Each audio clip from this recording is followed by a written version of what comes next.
السلام علیکم ناظرین، پروگرام توانا پاکستان شائقان کے ساتھ میں ہوں آپ کا ہوسٹ ڈاکٹر عامر محمود۔ ناظرین، جس طرح آپ جانتے ہیں کہ جو ہمارے مختلف اقسام کے پھل ہوتے ہیں ان کے بھی موسم ہوتے ہیں، سردیوں کے پھل ڈیفرنٹ ہیں، گرمیوں کے پھل ڈیفرنٹ ہیں، اسی طرح بیماریاں بھی ایسی ہوتی ہیں کہ جو کہ موسم کے ساتھ جڑی ہوتی ہیں۔ سردیوں میں نزلہ زکام کھانسی آپ دیکھیں گے ہر دوسرے تیسرے شخص کو ہو رہا ہے۔ باہر کے موسم آتا ہے تو وہاں پر الرجیز کے یا دمے کے جو کیسز ہیں وہ بڑھنا شروع ہو جاتے ہیں۔ اور موسم گرما اور برسات کے موسم میں اگر آپ دیکھیں تو ان کی بھی اسپیسیفک بیماریاں ہوتی ہیں، جس طرح ہیضے کی وبا پھوٹ جاتی ہے۔ اور جلدی انفیکشنز کی اگر بات کریں تو فنگل انفیکشن جو فنگس یا پھپھوندی کی وجہ سے انفیکشن ہوتی ہے وہ بہت زیادہ کامن خاص طور پر اس موسم میں ہو جاتی ہے۔ تو اسی اہمیت کے پیش نظر آج ہم نے جن ایکسپرٹ کو اسٹوڈیو میں دعوت دی ہے وہ ہیں doctor Wajihat Saeed, associate professor ہیں ڈرماٹولوجی کی Lahore general hospital and Ameer Uddin medical college Lahore کی۔ تو ڈاکٹر صاحبہ welcome to the show. Thank you جس طرح میں نے پروگرام کے شروع میں بتایا کہ سیزنل بیماریاں ہوتی ہیں، تو سب سے پہلے تو ناظرین کی ایجوکیشن کے لیے یہ بتائیے گا کہ ہمارا جو جسم ہے ایز اے ہول تو کتنی طرح کے جراثیم اس کے اوپر حملہ آور ہو کر انفیکشن کاز کر سکتے ہیں؟ اچھا، بہت سارے قسموں کے یہ جراثیم ہیں۔ اس میں بیکٹیریا بڑا عام طور پہ لوگوں کو پتہ ہے، اس کا وائرسز کا پتہ ہے۔ کووڈ کی وجہ سے اور ڈینگی کی وجہ سے کافی وائرسز سے awareness لوگ آ گئی۔ کافی شناسائی ہو گئی ان کی۔ بیکٹیریا وائرسز کے علاوہ فنگس ہوتے ہیں، ٹھیک ہے، فنگس کی بھی مختلف اقسام ہیں۔ پھر پروٹوزول انفیکشنز ہیں، پیراسائٹس ہوتے ہیں، آرتھروپوڈز ہیں۔ تو یہ ڈفرینٹ قسم کی انفیکشنز ہیں جس میں مچھر کے کاٹے سے لے کے مکھی سے ریلیٹڈ، اس کے علاوہ گھر میں موجود کچھ ایسے چھوٹے کیڑے، باہر موجود جس کو بگز ہم کہتے ہیں، ٹکس کہتے ہیں، مائٹس کہتے ہیں۔ تو یہ سارے وہ حشرات الارض ہیں جو ہمارے مختلف قسم کی بیماریاں کاز کر سکتے ہیں۔ اچھا، اگر ہم فنگل سکن انفیکشنز کی بات کریں تو جسم کے کون کون سے حصے ہیں؟ کیونکہ عام ناظرین جو سمجھتے ہیں وہ تو سمجھتے ہیں کہ سکن سے مراد وہی ہے جو ہماری سکن نظر آتی ہے جس کو ہم جلد کہتے ہیں، لیکن بینگ ڈاکٹر ہمیں پتہ ہے کہ سکن کے آگے بھی حصے ہوتے ہیں، نیلز بھی سکن کا ہی پارٹ ہیں۔ تو فنگل انفیکشنز کی اگر بات کریں تو جسم کے کون سے حصوں کے اوپر یہ زیادہ جو ہے اثر انداز ہو رہی ہوتی ہے؟ ٹھیک ہے، اچھا، جو فنگل انفیکشن ہے نا، اس کے اوپر اسکن کا باہر والا حصہ بھی افیکٹ ہو سکتا ہے اور سر سے لے کے پاؤں تک یہ پورے جسم کو افیکٹ کر سکتی ہے۔ اوکے، مختلف جگہوں پہ اس کے نام مختلف ہو جاتے ہیں، لیکن یہ سر کے بالوں کو، جلد کو، چہرے پہ، بیئرڈ پہ، باقی پورا جسم، ناخنوں کو، ان سب کو اپنی لپیٹ میں لے سکتی ہے۔ اور کچھ فنگس ایسی ہے جو اسکن کی تہہ کے اندر چلی جاتی ہے، اس کو ہم سب کوٹینیس فنگل انفیکشن یا سب کوٹینیس مائکوسس کہتے ہیں۔ یہ وہ فنگل انفیکشن ہیں جو جلد کی صرف اوپر کی تہہ میں نہیں ہے، وہ اندر چلی گئی ہیں، جس کی وجہ سے جسم میں صرف گلٹیاں بنتی ہیں، زخم بنتے ہیں، پھوڑے پھنسیاں، اور وہ بڑے لمبے عرصے تک وہ زخم جسم پہ رہ رہے ہوتے ہیں۔ اس کے علاوہ ایک فنگس ہے جس کو ہم سسٹیمک فنگس کہتے ہیں، وہ پھیپھڑوں کی ہے، وہ گردوں میں اور آنتوں میں جو چلی اندرونی جاتی اعضاء ہے۔ ہیں۔ جی، جو اندرونی، تو فنگس جو ہے وہ جلد کی باہر کی لیئر سے شروع ہو کے جلد کی درمیان والی لیئر جو اوپر کی لیئرز کے نیچے ہے اس کے اندر، اور اس کے بعد پھر خون کے ذریعے یہ جسم کے اندرونی اعضاء میں بھی جا سکتی ہے۔ All right. اچھا ڈاکٹر صاحب، یہ پاکستان میں کتنی کامن ہیں؟ آپ بینگ این ایکسپرٹ، آپ کے پاس پیشنٹس آتے ہوں گے، تو کوئی اعداد و شمار ہمارے پاس ہیں کہ پاکستان میں دیکھا جائے تو آبادی میں کتنے فیصد لوگوں میں فنگل انفیکشنز عام طور پر ہو جاتی ہیں، اور کون کون سے ایسے لوگ ہیں جو زیادہ رسک کے اوپر ہیں فنگل انفیکشنز کے لیے؟ ٹھیک ہے، آپ نے دو سوال پوچھے، میں پہلے سوال کا جواب دیتی ہوں کہ ہم جب ڈیلی او پی ڈی میں ہوتے ہیں، میں ٹرشری کیئر میں بیٹھتی ہوں، میں ایسوسیٹ پروفیسر ڈرماٹولوجی ہوں، میں نے جتنے بھی پنجاب کے بڑے ہاسپٹلز سب میں کام کیا ہوا ہے، اس میں میو ہاسپٹل، لاہور جنرل ہاسپٹل زیادہ قابل ذکر ہیں۔ اب جو سب سے کامن جو مریض آتا ہے نا او پی ڈی کے اندر، وہ ہے ہی انفیکشنز کا، مختلف قسم کی انفیکشنز کے ساتھ آ رہے ہوتے ہیں لوگ، اس میں fungal infection is on top, سب سے زیادہ ہے؟ جی، سب سے زیادہ جو انفیکشنز میں سب سے زیادہ ہے نا وہ فنگل انفیکشن ہے۔ اور بدقسمتی سے پچھلے کچھ سالوں میں فنگل انفیکشن کا علاج جو ہے نا اس کے اندر ہمیں بہت دقت آ رہی ہے، اس کو ہم کہتے ہیں کہ ریزسٹنٹ ہو گیا ہے، تو ریزسٹنس ڈیولپ ہو رہی ہے against the treatment of fungus. تو اینٹی فنگل جو میڈیسنز استعمال ہو رہی تھیں جن سے پہلے جلدی فرق پڑ جاتا تھا، اب اس سے اتنی ڈوز میں فرق نہیں پڑا یا ان دوائیوں سے فرق نہیں پڑا، تو ہمیں نئی سے نئی دوائیاں دینی پڑ رہی ہیں۔ تو سب سے کامن بھی فنگس ہے، اور فنگس کی ایک بگڑی ہوئی شکل کے ساتھ فنگس بہت زیادہ آ رہی ہے۔ دوسرا سوال آپ نے پوچھا کہ کن لوگوں کو زیادہ ہائی اثر رسک کرتی گروپ ہے۔ جو ہے؟ اچھا، ہائی رسک گروپ کو بتاتے ہوئے ساتھ میں تو یہ بتاتی چلوں کہ یہ نا کنٹیجیس انفیکشن ہے، یہ چھوت کی بیماری ہے، متعدی بیماری ہے، ایک سے دوسرے کو لگتی ہے۔ تو اگر گھر میں کسی ایک کو ہو گئی ہے اور باقی لوگ اس سے انہوں نے کیئر نہیں کی ہے اور یہ باقی لوگ اس بندے نے بھی اپنا علاج نہیں کیا اور باقی لوگ بھی ظاہر ہے ایک کانٹیکٹ میں رہے تو یہ باقی گھر کے لوگوں کو بھی اپنی لپیٹ میں لے سکتی ہے. تو ایک تو یہ کہ اس صورت میں تو گھر میں موجود تمام لوگوں میں جا سکتی ہے, لیکن وہ لوگ جن میں زیادہ چانسز ہیں وہ کم عمر کے بچے, پریگننٹ خواتین, بزرگ جن کی اپنی مدافعتی نظام کمزور ہو گیا, چھوٹے بچے اور بزرگ, ان دونوں کا نا مدافعتی نظام ایز کمپیئر ٹو ایڈلٹ جو ینگ ہیلدی ایڈلٹس ہیں ان کے مقابلے میں ویک ہوتا ہے, وہ جلدی افیکٹ ہو سکتے ہیں. اس کے علاوہ وہ لوگ جن کو ڈائبٹیز ہے اور انہوں نے کنٹرول نہیں کی ہوئی ہے. ہمارے ہاں بہت زیادہ لوگ ہیں جنہوں نے جو ڈائگنوسس نہیں کرتے, مطلب وہ احتیاط پہ بلیو نہیں کرتے, اب پہلے ٹیسٹ کروا لیں پتہ چل جائے, تو لوگ کہتے ہیں نہیں ہمارا تو ایک لوگوں کے متس ہے نا کہ زخم بھر جاتا ہے اس کا مطلب ہے شوگر نہیں ہے, یا جی ہم نے تو صبح خالی پیٹ کی پرک ٹیسٹ کرایا ہوا ہے جی وہ ٹھیک ہے, یا کھانے کے بعد ٹیسٹ کرایا تھا. تو ایسا بڑا کامنلی ہوتا ہے ڈاکٹر عامر کے جب پیشنٹس ہمارے پاس آتے ہیں بہت ہی اگریسو قسم کی فنگل انفیکشن کے ساتھ, جب ہم انڈر لائن ٹیسٹ کرواتے ہیں دیکھنے کے لیے تو اس میں ڈائبٹیز نکلتی ہے. اچھا, یہ انسیڈنٹل فائنڈنگ ہوتی ہے جی, بہت سارے کیسز ہم ہی ڈائگنوز کر رہے ہوتے ہیں, پھر انہوں نے بتائیں تو ایٹ ٹائمز وہ مانتے نہیں ہیں کہ نہیں میں نے تو صبح خالی پیٹ چیک کی تھی. ہاں جی, تو پھر ہم انہیں بتاتے ہیں کہ جو خالی پیٹ یا کھانے کے بعد آپ چیک کریں وہ تو صرف اس 1 سیکنڈ کا پرک ٹیسٹ تھا جو پچھلے 3 مہینے کا ایک ایوریج شوگر کنٹرول جس ٹیسٹ سے پتہ چلتا ہے. تو بہت سارے لوگوں کا پتہ چلتا ہے وہ 7 یا 8 سے ابو ہوتا ہے HbA1c, تو وہ بھی ایک وجہ ہوتی ہے. تو قوت مدافعت میں کمی کی جو چیزیں ہیں جس میں کچھ دوائیاں ایسی ہیں جو قوت مدافعت میں کمی کر دیتی ہیں, پھر ڈائبٹیز جیسے میں نے آپ کو بتا دیا, پھر اسٹیرائڈ کا استعمال کر رہے ہوتے ہیں, کچھ بیماریاں ہیں جس کی وجہ سے لوگوں کو کھانے کی یا لگانے کے اسٹیرائڈ لینے پڑتے ہیں, کچھ لوگ لگانے کی بہت زیادہ اسٹیرائڈ ایب یوز کر رہے ہوتے ہیں میڈیکل سٹور پہ. سیلف میڈیکیشن بہت زیادہ ہے ہمارے ملک میں, میڈیکل سٹور کے اوپر لوگ خود سے مختلف کریمز کا نام لے کر لے لیتے ہیں, اتنی لوگوں میں مشہور ہو گئی ہوئی ہیں کریمز. جی بالکل ایسے ہی ہے, تو اس کی وجہ سے بھی قوت مدافعت جلد کی کمزور ہو جائے گی, ان میں بھی یہ چانسز زیادہ ہو جائیں گے. پھر وہ لوگ جن کو اور لمبی بیماریاں چل رہی ہیں, جیسے کسی کو TB چل رہی ہے, وہ اس کا ابھی علاج نہیں کیا شروع یا دیر سے علاج ہو رہا ہے, پھر HIV کے ساتھ قوت مدافعت کمزور ہوتی ہے. کچھ کینسرز ہیں جن کے علاج کے ساتھ بھی اور کینسر اٹ سیلف کے ساتھ بھی قوت مدافعت میں کمی ہوتی ہے. حکیمی ہومیوپیتھک ٹریٹمنٹ بہت زیادہ قوت مدافعت کو افیکٹ کر رہی ہوتی ہیں, تو ان کی ٹریٹمنٹ کے ساتھ بھی حالانکہ عام تاثر پبلک میں یہی پایا جاتا ہے کہ یہ جو حکیمی یا دیسی دوائیاں ہوتی ہیں یا جو ہومیوپیتھک ہیں ان کا سائیڈ ایفیکٹس کوئی نہیں ہوتے. اچھا, یہ تاثر اس کے اوپر اگر ابھی ٹائم ہے تو میں 1 منٹ کے لیے ایک بات کرتی چلوں کہ دیکھیں میں اکثر لوگوں کو یہ بات بتاتی ہوں کہ ایلوپیتھک ٹریٹمنٹ کے بارے میں لوگوں کے ذہن میں اس لیے یہ تاثر ہے کیونکہ جب وہ کوئی گولی نکالتے ہیں تو ایک لمبا سا پرچہ نکل آتا ہے جس کے اوپر لکھا ہوا ہے یہ بھی ہو سکتا ہے یہ بھی ہو سکتا ہے, لیکن وہ یہ غور نہیں کرتے کہ اس میں لکھا ہوا ہے کہ 10 لاکھ میں سے 1 میں یا 1 لاکھ میں سے یہ ہونے کے چانسز ہیں.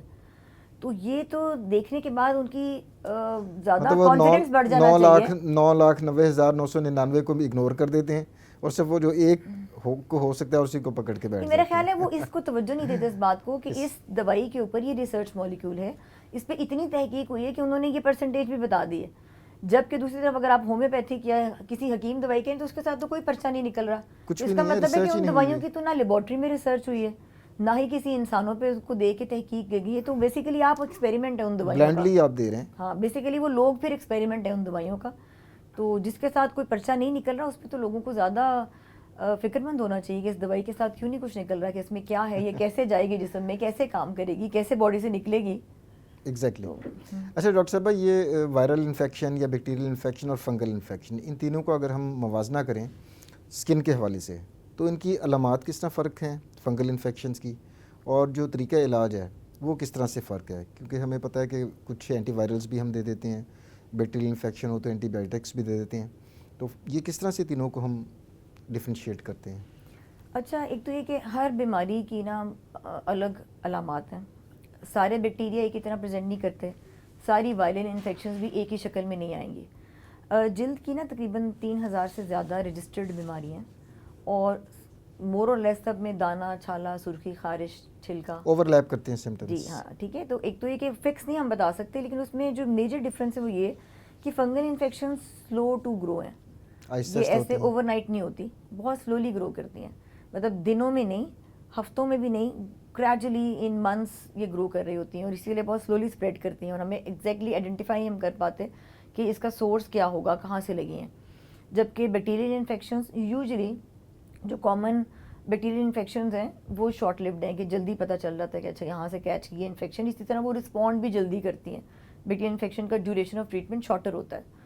پھر ہم بات کریں وائرل کی، تو کچھ وائرل انفیکشنز ایسی ہیں جیسے ہرپیز ہے، کچھ اس طرح کی وائرسز ہیں جو اسی طرح بڑی شارٹ لیوڈ ہیں، بالکل کچھ ہی دنوں کے اندر آتی ہیں اور تھوڑے سے دن کا ان کا علاج ہوتا ہے اور وہ ختم بھی ہو جاتی ہیں. لیکن اسکن کی کچھ وائرل انفیکشنز ایسی ہیں اگین وہ بھی سلو ٹو گرو ہیں، جس میں واٹس ہیں، ایم سیز ہیں، یا کچھ اس طرح کی ہماری اسکن کی انفیکشنز ہوتی ہیں جو بہت سلولی گرو کرتی ہیں، جو پیروں کے نیچے لوگ جس کو کوئی لوگ موکے بولتے ہیں، کوئی چنڈی بولتے ہیں، وہ ایک واٹس بن جاتے ہیں جو وائرل ہوتے ہیں.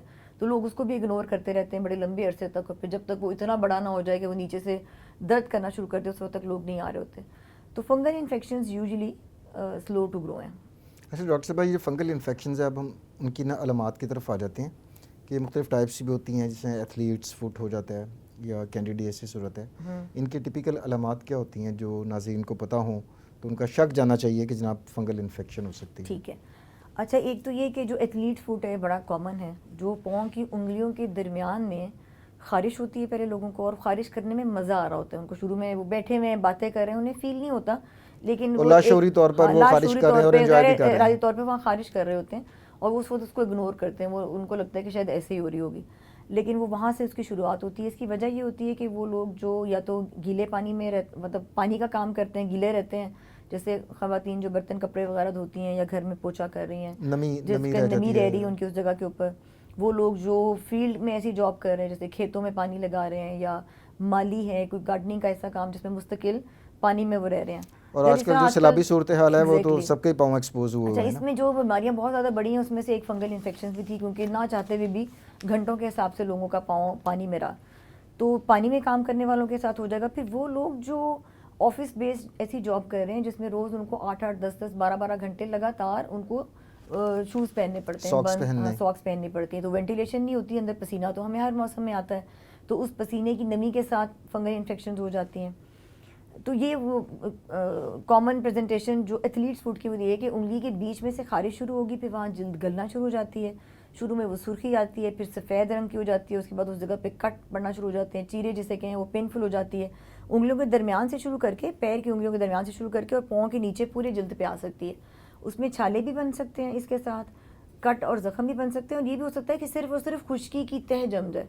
تو لوگ اس کو خشکی سمجھتے ہوئے، کیونکہ دیکھنے میں وہ خشک ہو رہی ہے، جلد اسکیل آ رہا ہے، چھلکا آ رہا ہے، لوگ اس کو تر کرنے کے لیے اس کے اوپر اور تیل لگانا شروع کر دیتے ہیں. اور تیل لگانے کا مقصد یہ ہوا کہ آپ اس فنگس کو مزید نمی دیں گے تو وہ مزید گرو کرتی ہے. جلتی پر تیل چھڑک دیا. ایگزیکٹلی، بالکل. تو ایک تو پاؤں والی یہ وہ ہے جو بڑا کامنلی لوگوں کو ہو جاتی ہے. اس کے علاوہ ناخنوں کی فنگس ہے. ناخنوں کی فنگس میں ہوگا کہ آپ کے ناخن کا رنگ تبدیل ہونا شروع ہو جائے گا. شروع میں وہ اس میں پلاہٹ آ جائے گی، پھر اس میں سفید رنگ کے ڈاٹس آ سکتے ہیں، پھر وہ بلیک کلر کی اس میں آ سکتا ہے، ناخن موٹا ہونے لگ جاتا ہے، ناخن کے نیچے ایک تہ جم جاتی ہے جس کو وہ چاہیں بھی تو وہ خود سے ریموو نہیں کر سکتے.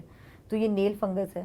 جسم کے اوپر جو فنگس آتی ہے وہ دو طرح سے میں بتانا چاہوں گی. ایک تو وہ ہے جس کو ہم عام زبان میں دھدری کہتے ہیں یا رنگ ورم کہتے ہیں، وہ گول دائرے کی شکل میں سرخ آ رہے ہوتے ہیں.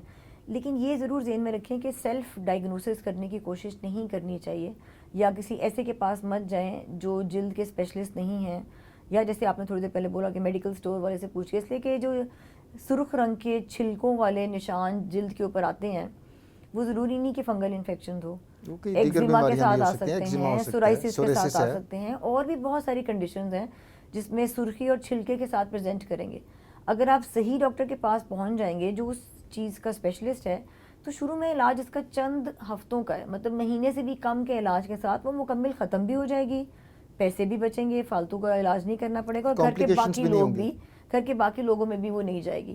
لیکن اگر ٹائم پہ علاج نہیں کریں گے، کسی میڈیکل سٹور پہ کھڑے ہوئے حضرات سے مشورہ کر لیں گے، تو وہ سارے کے سارے دیتے ہیں اسٹیرائڈ کی کوئی بھی ٹیوب اگر آپ فنگس پہ لگائیں گے تو سرخی اور خشکی جو اس کے اوپر چھلکا آ رہا ہے وہ دونوں سبسائڈ ہو جاتی ہیں. خارش کی جو کیفیت تھی وہ بھی سبسائڈ ہو جائے گی، لیکن ہوگا یہ کہ بعد میں وقتی ریلیف بھی، آرام بھی مل جائے گا. کچھ دن کے لیے وہ سپریس ہوگی، لیکن پھر ایونچولی اس نے پہلے سے 2 گنا یا 4 گنا ہو کے نکلنا ہے.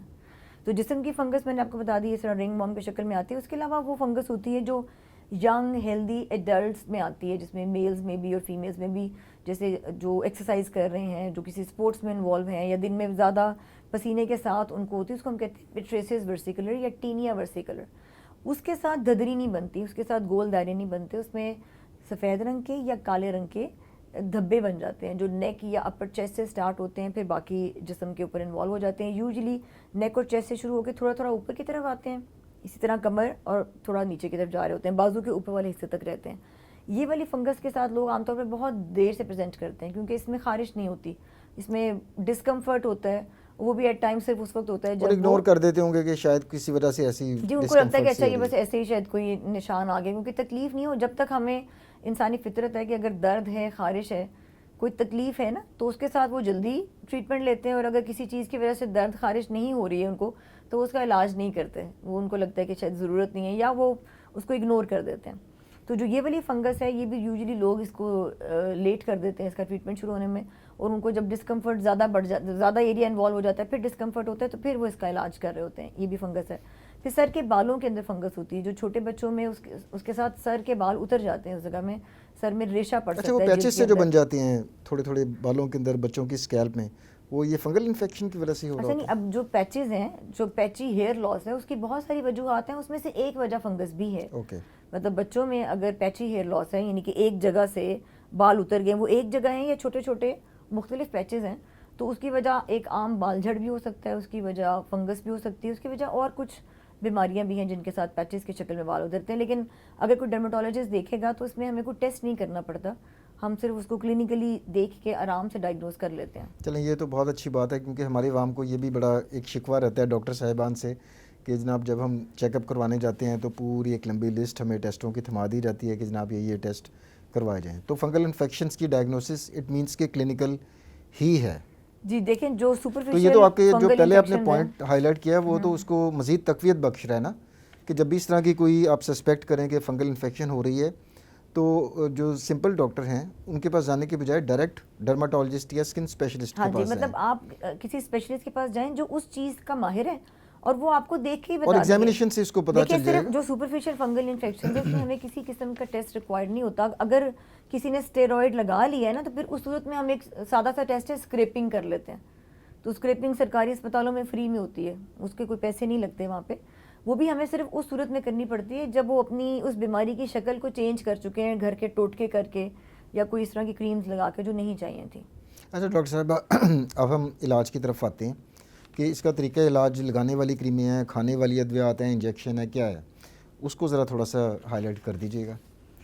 اچھا اس کا علاج دو طریقوں میں ڈیوائڈ کرتی ہوں. ایک تو علاج وہ ہے جس کے اندر کھانے اور لگانے والی چیزیں ہم استعمال کر رہے ہیں, اور ایک علاج ہے اس کی پریونشن کہ تاکہ وہ آپ کے بھی باقی جسم کے حصوں میں نہ جائے اور آپ سے باقی لوگوں میں نہ جائے. جو جنرل کیئر ہے وہ بہت امپورٹنٹ ہے, ہائیجین بہت امپورٹنٹ ہے اس کے اندر نا. اب جہاں تک کہ اس کا جو اسپیسیفک ٹریٹمنٹ کے تعلق ہے, اب وہ ڈپینڈ کرتا ہے کہ کتنی سیویریٹی کی انفیکشن ہے, کس ایج میں ہے, ایک چھوٹے بچے کو ہے, کسی بڑے کو ہے, مرد کو ہے یا عورت کو ہے, ان کا آکوپیشن کیا ہے, وہ کس انوائرمنٹ میں روٹین میں رہ رہے ہیں, اس کے حساب سے دوائی ہم ڈیسائیڈ کرتے ہیں. صرف لگانے والی سے فرق پڑ سکتا ہو, اگر وہ لمیٹڈ جگہ پہ ہیں تو صرف لگانے والی سے فرق پڑ جاتا ہے, لیکن لگانے والی کا بھی منیمم ڈیوریشن 2 سے 3 ہفتے ہوتا ہے. عام طور پہ لوگ یہ کرتے ہیں کہ اگر ڈاکٹر نے لکھا بھی ہے نا کہ 3 ہفتے کے بعد معائنے کے لیے آئیں, فالو اپ جو لکھ دیتے ہیں یا معائنے کے لیے تشریف لائیں, تو لوگ خود سے زیوم کرتے ہیں کہ ہم تو ہفتے میں ٹھیک ہو گئے, تو وہ دوائی بند کر دیتے ہیں. یہ بھی میں آپ کے وسیلے سے لوگوں کو بتانا چاہوں گی کہ علاج جب آپ کسی ڈاکٹر سے کروا رہے ہیں نا, جیسے علاج کی دوائیاں ایڈوائز کرنا بھی ڈاکٹر کا کام ہے, تو وہ دوائی کب بند کرنی ہے یا کب کم کرنی ہے وہ بھی ڈاکٹر کا ہی کام ہے, اس کی ذمہ داری. اگر آپ اپنی مرضی سے کم یا بند کریں گے تو زیادہ چانسز یہ ہیں کہ آپ کی بیماری دوبارہ آ جائے گی اور پھر آپ کے پیسے بھی زیادہ لگ جائیں گے, کیونکہ آپ کو پھر سے علاج کرنا ہی پڑے گا. اور انفیکشنز کے معاملے میں تو دیکھیں ریزسٹنس ڈیولپ اس طرح سے ہوتی ہے. ایگزیکٹلی, پھر ریزسٹنس ڈیولپ ہونے کی ایک وجہ یہ کہ آپ انکمپلیٹ ڈیوریشن اور انکمپلیٹ ڈوز میں ٹریٹمنٹ لیں. بہت سارے لوگ اس میں بڑا وہ ایک خوشی محسوس کرتے ہیں کہ ڈاکٹر نے تو کہا 7 دن میں, تو 2 دن میں ہی ٹھیک ہو گئے, میں نے بند کر دیا. تو ایسا نہیں کہ ڈاکٹر کو یہ بات نہیں پتہ تھی. اگر آپ جلدی بھی بند کرنا چاہ رہے ہیں, ایک دفعہ ڈاکٹر سے مشورہ کر لیں. ہو سکتا ہے وہ آپ کو بتائیں کہ جلدی بند کرنے کی صورت میں صرف اوپر کی لیئر سے ابھی یہ صاف ہوئی تھی. یہ کوئی ایسا تو نہیں نا کہ اوپر کوئی پینٹ ہوا ہوا ہے کہ ہم نے ایسے اتار دیا اور وہ اتر گیا. جلد کی لیئرز ہیں نا, مختلف تہیں ہیں, تو اگر ایک چیز اوپر سے کلیئر ہوگی, ضروری تو نہیں کہ وہ اندر سے بھی کلیئر ہو. اور ٹرو اسکن تو لوگوں نے دیکھی نہیں ہوتی ہے, تو جو ہمیں نظر آ رہی ہے وہ تو ایپیڈرمس ہوتی ہے. ایگزیکٹلی. تو صرف باہر کی اسکن صاف ہونے کا مطلب ہرگز یہ نہیں ہے کہ جلد کے اندر بھی جو بیماری تھی وہ وہاں سے ختم ہو گئی ہے. تو اس لیے لگانے کی دوائیاں, پھر کھانے کی دوائیاں, ان کی بھی مختلف ویرائٹیز ہیں, گولیوں کی شکل میں بھی ہیں, کیپسول کی شکل میں بھی ہیں. ان کا ڈیوریشن بھی ویری کرے گا, جسم کے کس حصے میں ہے اور کتنی دیر سے اس کا علاج کیا جا رہا ہے, انڈر لائن کنڈیشن کیسی ہے, کسی کو ساتھ میں شوگر ہے, موٹاپا ہے, کوئی سگریٹ پیتا ہے. تو ان تمام لوگوں میں جو جن کا وزن زیادہ ہے یا سگریٹ پیتے ہیں یا جن کو شوگر ہے, تو ان کا علاج ڈیفینیٹلی ان لوگوں کے مقابلے میں زیادہ لمبا چلے گا جن کو موٹاپا نہیں ہے یا جو سگریٹ نہیں پی رہے یا جن کو ڈائبٹیز نہیں ہے, کیونکہ ان کی ہیلنگ کیپیسٹی جو باڈی کی نا وہ ڈفرینٹ ہو جاتی ہے. پھر نیوٹریشنل ڈیفیشنسیز جن کو اور کوئی اور پرابلمس چل رہی ہیں تو اس کے ساتھ پھر اس کا ڈیوریشن بھی چینج ہو جاتا ہے. تو میرا مشورہ یہ ہوگا کہ ڈاکٹر سے رابطے میں رہیں. اگر وہ کوالیفائڈ ڈاکٹر ہیں تو وہ آپ کو ایک دیکھ کے اندازہ انہیں ہو جائے گا, لیکن وہ آپ کو ہمیشہ یہی کہیں گے کہ اتنے عرصے کے بعد آپ نے آ کے چیک کروانا ہے. ڈے 1 پہ اکثر لوگ پوچھتے ہیں جب آپ نے دوائی لکھی ہے نا کب تک کھائیں, تو اس میں پھر میں یہی بتاتی ہوں کہ یہ کوئی کیڑے کے کاٹے کا تو ہم نے آپ کو الرجی کی دوائی نہیں نا دی کہ ہمیں پتہ ہے کہ آپ نے کیڑا تو ادھر گیا یہاں سے, رسپانس دیکھتے ہوئے ہم ڈیسائیڈ کریں گے. رسپانس دیکھتے ہیں کیونکہ fungal infection again slow to develop ہے نا, تو اس میں slow to go away, slow to go اوے, یہ تو رول ہے ہماری میڈیسن کا. ایگزیکٹلی, تو اس میں ٹائم لگنا ہے. تو وہ 2 ہفتے یا 4 ہفتے یا کبھی کبھی 3 ماہ بھی ہمیں دینی پڑتی ہے, اس سے بھی زیادہ دینی پڑ رہی ہے. اب جن کو ریزسٹنس ڈیولپ ہو چکی ہے ان کا علاج تو مہینوں میں چلا گیا, تو وہ پھر ہم پہلے سے کوئی بھی آپ کو ڈپکٹ نہیں کر سکتا. اور وہ ٹیسٹ بھی جو آپ کہہ رہے ہیں وہ اس لیے کرائے جاتے ہیں کہ اگر ہم اس بات کا انتظار کرتے رہیں گے کہ میں بالکل ٹھیک ہوں, مجھے کچھ محسوس نہیں ہو رہا, یا مجھے محسوس ہوگا تو اس کا مطلب ہے کہ بیماری شروع ہوئی ہے, ایسا نہیں ہے. جب ہمیں محسوس ہوتی ہے نا علامتیں تب بیماری بہت بڑھ چکی ہوتی ہے, ایڈوانس سٹیج پہ. جیسے کسی کو اگر شوگر ہونا شروع ہوئی تو شوگر کی شروع کی تو کوئی علامت نہیں, کافی سالوں تک کچھ کوئی علامت نہیں آئے گی اس کو. وہ شوگر کی علامت تو آئے گی تب جب وہ کہہ رہے ہیں نا کہ پانی سر سے گزر چکا ہوتا ہے. اسی طرح بے شمار بیماریاں ایسی ہیں جو آپ شروع میں چیک کروا سکتے ہیں نا. تو وہ ٹیسٹ ڈاکٹر آپ کے اگر ایڈوائز کر رہے ہیں تو ان کو کچھ دیکھ کے ایسا لگتا ہے تو پھر وہ ٹیسٹ ایڈوائز کر لیتے ہیں. ہاں اننیسیسری بھی ہو سکتا ہے کوئی ایڈوائز کرے, لیکن میرا خیال ہے جو اسپیشلسٹ ہوتے ہیں نا, اسپیشلسٹ کو بھی چیک کرنے کا تھوڑا سا طریقہ لوگوں کو پتہ ہو کہ MBBS کے بغیر تو کوئی ڈاکٹر ہی نہیں ہے. جس نے MBBS کیا ہوا ہے تو وہ ڈاکٹر ہے. MBBS کے بعد اگر کوئی اپنے نام کے ساتھ لکھ رہا ہے کہ وہ اسپیشلسٹ ہیں کسی چیز کے, تو اس چیز کی ایک اسپیشلسٹ ڈگری ان کے پاس ہو, جس میں 2-3 ڈگریز ہیں اگر آپ الاؤ کریں تو, جیسے FCPS ہے, MD ہے, MCPS ہے. تو یہ وہ ڈگریز ہیں جو پراپر ایک اسٹرکچرڈ ٹریننگ کے بعد ملٹیپل ایک فلٹریشن پروسیس سے گزر کے امتحان دے کے پھر ڈگری ملتی ہے. تو پھر وہ شخص اپنے آپ کو اسپیشلسٹ کہہ سکتا ہے. اگر کوئی MBBS ہے اور اس کے آگے انہوں نے لکھ دیا کہ کسی بھی چیز کے وہ اسپیشلسٹ ہیں, تو وہ اسپیشلسٹ نہیں ہے. تو بس یہ چھوٹے چھوٹے سے وہ چیزیں جس کو اگر لوگ سمجھ جائیں تو بہت ساری بیماریاں انکلوڈنگ جلد کی بیماریاں بگڑنے سے بچ جائیں گی, کمپلیکیشنز میں جانے سے بچ جائیں گی. اچھا ڈاکٹر صاحبہ, یہ جو شرح خواندگی ہے وہ تو انفارچونیٹلی ہم ایک ترقی پذیر ملک ہیں تو بہت کم ہے, بہت کم لوگ ایجوکیٹڈ ہیں. ایون کہ جو ایجوکیٹڈ ہیں میں تو ان کو بھی کہتا ہوں کہ میڈیکلی بہت اگنورینٹ ہوتے ہیں. دوسرا جو ہمارا مسئلہ ہے اس ملک میں وہ طبی سہولیات کا فقدان ہے. تو ان دونوں فیکٹرز کو مد نظر رکھتے ہوئے غالب امکان یہی ہوتا ہے کہ پیشنٹ کو فنگل انفیکشنز ہوتی بھی ہے اور وہ اوور لک کر دیتا ہے اور ڈاکٹر کے پاس جاتا ہی نہیں ہے. تو اس صورت میں کیا کمپلیکیشنز ہو سکتی ہیں اگر فنگل انفیکشن ہے اور اس نے کوئی ڈائگنوسس نہیں کروایا, کوئی ٹریٹمنٹ نہیں کیا, تو اس کی کیا کیا سیریس کمپلیکیشنز ہو سکتی ہیں؟ اچھا, اس میں ایسا ہے کہ جو سپرفیشل فنگل انفیکشنز ہیں, یعنی کہ جلد کی اوپر کی تہہ کی جو فنگل انفیکشنز ہیں وہ عام طور پہ جان لیوا نہیں ہیں, لیکن ان کی بہت بڑی نیوسنس یہ ہے کہ وہ خود سے ٹھیک نہیں ہوتی, وہ خود سے نہیں جائیں گی. جو جسم کے ایک حصے سے شروع ہوئی, فرض کریں کسی کو شروع ہوئی پیٹ یا کمر کی کسی جگہ سے, وہ بڑھ کے ٹانگوں, بازوؤں کو, پورے جسم کو, یعنی کہ سر سے لے کے چہرے سے لے کے پیروں تک, ناخنوں اور ہر جگہ کو انوالو کر لے گی. تو ایک تکلیف, خارش, اور مستقل خارش کرنے کی وجہ سے وہاں زخم بننا شروع ہو جاتے ہیں, اس میں نہانا دھونا, کپڑے پہننے میں تنگی ہوگی. تو یہ ایک ظاہر ایک کمپلیکیٹڈ کوالٹی آف لائف بالکل ختم ہو جائے گی. کوالٹی آف لائف ختم. پھر اس شخص کی وجہ سے جس نے اپنا علاج کرنے میں دیر کر دی, اس کے گھر میں لوگ موجود ہیں, اس کے آفس میں لوگ موجود ہیں, اس کے محلے میں کہیں پہ وہ بیٹھتے ہیں, یا کچھ لوگ ہاسٹل میں رہتے ہیں, تو وہ جہاں جہاں پہ بھی اٹھ بیٹھ رہے ہیں وہاں پہ باقی لوگوں میں بھی ٹرانسفر ہوگی. باقی لوگوں میں بھی جب ٹرانسفر ہوگی تو میں اس کی سب سے بڑی کمپلیکیشن تو یہ کہتی ہوں کہ ایک تو آپ خود بھی تکلیف میں ہیں, دوسرا شخص بھی آپ کی وجہ سے ان نوئنگلی تکلیف میں چلا جائے, اور پھر کاسٹ آف ٹریٹمنٹ بڑھ جائے گا. یہ ایک کمپلیکیشن ہے نا کہ ہم اس مہنگائی کے زمانے میں ایک ایسی بیماری جو کم پیسوں میں جلدی ٹھیک ہو جانی تھی, اس کا علاج لمبا ہو جائے. علاج تو باہر صورت کرانا پڑے گا, کیونکہ جب اتنی تکلیف میں سے کوئی گزر رہا ہے تو یہ ممکن نہیں ہے. اور اس کا کوئی انجیکشن نہیں ہے کہ آپ کہیں کہ اس کا کوئی ایک انجیکشن ہم لگا دیا تو اس سے ٹھیک ہو جائے. جو بھی اس کا علاج ہے وہ لمبا ہے. جتنی دیر آپ کر دیں گے اتنا لمبا, اتنے زیادہ ہفتے یا مہینوں کے لیے پھر علاج کرنا پڑتا ہے. پھر علاج سے ریلیٹڈ سائیڈ ایفیکٹس آ سکتے ہیں ان لوگوں میں جو دوائی کھا رہے ہیں پھر چھوڑ دیتے ہیں, پھر کھا رہے ہیں پھر چھوڑ دیتے ہیں, تو وہ دوائی ان پہ بے اثر ہو جاتی ہے. پھر اس سے ریلیٹڈ سائڈ افیکٹس آ سکتے ہیں. وہ فنگل انفیکشنز جو ڈیپ ہو گئی ہیں, جو جلد کی اندرونی تہہ میں چلی گئی ہیں یا سسٹیمک ہیں, وہ جان لیوا بھی ہو سکتی ہیں. ان کے ساتھ جیسے میں نے بتایا کہ لنگس کو انوالو کر لے, پھیپھڑوں کو انوالو کر لے, گردوں کو انوالو کر لے, جگر کو انوالو کر لے, یا دماغ کو افیکٹ کر لے, تو وہ جان لیوا بھی ہو سکتی ہیں. لیکن جو کامن فنگل انفیکشن جس کا ہم ذکر کر رہے ہیں وہ عام طور پہ جان لیوا نہیں ہے, لیکن وہ جان چھوڑتی نہیں ہے, تکلیف دہ ہیں, لیکن اور وہ جان بھی نہیں چھوڑتی, کیونکہ جب تک آپ اس کا صحیح علاج نہیں کریں گے وہ ختم نہیں ہوتی ہے. اچھا ڈاکٹر وجیہہ, آپ استھیٹک ڈرماٹولوجسٹ بھی ہیں, ویریس پروسیجرز بھی کرتے ہیں جس میں فلرز بھی آتے ہیں, لیزرز بھی آتے ہیں, مائکروڈرم, ایبریین, اس طرح کے مختلف پروسیجرز آتے ہیں. تو یہ جو ریفریکٹری فنگل انفیکشنز ہوتی ہیں, ایسی انفیکشنز جو اینٹی بائیوٹک یا اینٹی فنگلز کو رسپونڈ نہیں کر رہی, تو کیا لیزر ٹریٹمنٹ سے بھی کچھ مریضوں کو فاقہ ہو سکتا ہے؟ اچھا, یہ آپ نے بہت اچھا سوال پوچھا ہے. اچھا, لیزر کو نا بہت سارے لوگ نا جو نان کوالیفائڈ ہیں, جو ڈرماٹولوجسٹ نہیں ہیں, وہ ہر چیز میں ایک لیزر اور ایک پی آر پی کو ایسے یوز کر رہے ہیں, ہر چیز کو جیسے ٹافیوں کی طرح استعمال کر رہے ہیں. فنگل انفیکشن جو اسکن کی ہے, اس کا کوئی علاج نہ پی آر پی سے ممکن ہے نہ ہی کسی لیزر سے ممکن ہے.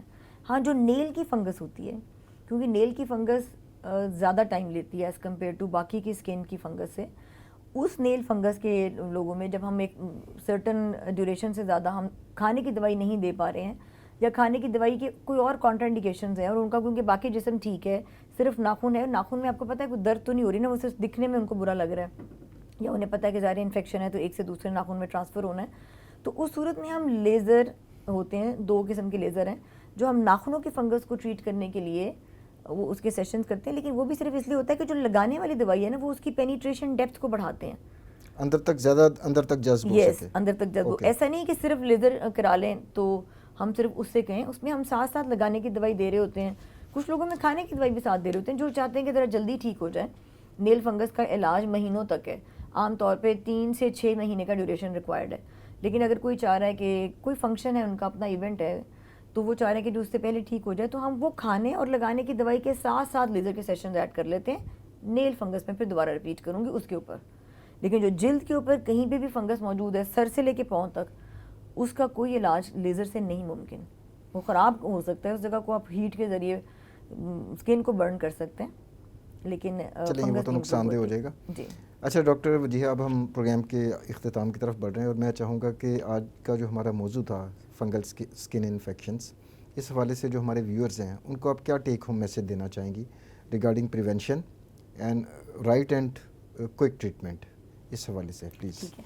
اچھا, ایک چیز جو اب باقی پروگرام میں ہم کور نہیں کر سکے, میں وہ اس وقت بتانا چاہوں گی, اور وہ سب سے امپورٹنٹ ہے. میں نے بیچ میں بولا تھا کہ جو اسپیسیفک ٹریٹمنٹ ہے نا, اس سے بھی زیادہ امپورٹنٹ جنرل کیئر ہے. جنرل کیئر یہ ہے کہ اپنی ہائیجین کا دھیان رکھیں.